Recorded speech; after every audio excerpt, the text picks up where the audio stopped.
தளபதி விஜய் அவர்கள் எனக்கு கிடைத்திருக்கிற தகவல் நிச்சயமாக ராமநாதபுரம் தொகுதியில் போட்டியிடுவார் என்ற செய்தி இருக்கிறது. அப்படி இல்லை என்றால் கள்ளக்குறிச்சி.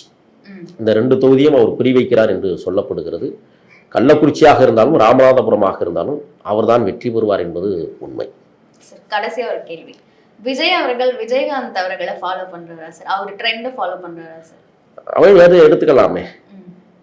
அதாவது தமிழ் திரையுலகை மாற்றிய பெருந்தகையாளன்.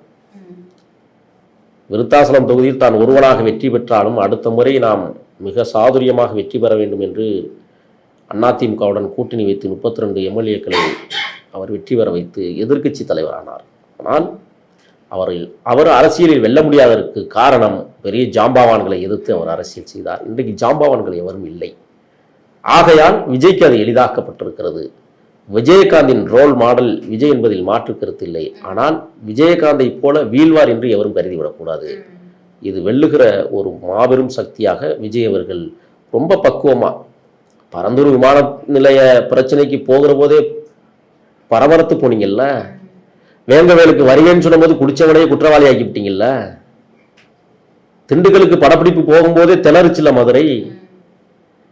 ஆக வெளியில வந்தா பிரச்சனை. அது மட்டும் இல்லை, தம்பி அஜித்குமார் படுகொலைக்கு நீதி வேண்டி சென்னையில் நடைபெற்ற ஆர்ப்பாட்டம் என்பது கிட்டத்தட்ட 2 லட்சம் பேர் கலந்து கொண்ட அந்த கூட்டம் வந்து மிகப்பெரிய உளவுத்துறை சொல்லிட்டாங்க. இது மாபெரும் கூட்டம், மாநாட்டிற்கு விக்கிரவாண்டியில் வந்த கூட்டத்தை விட இது பெரிது என்று சொன்னார்கள். அதனால தான் இன்னைக்கு 30 லட்சம் பேரை கூடல் மாநகருக்கு வருகை தருவதற்கு அவர்கள் பேசி கொண்டிருக்கிறார்கள். எப்படியும் 30 லட்சம் பேர் கலந்துக்குவாங்கன்னு ஒரு நம்பிக்கை.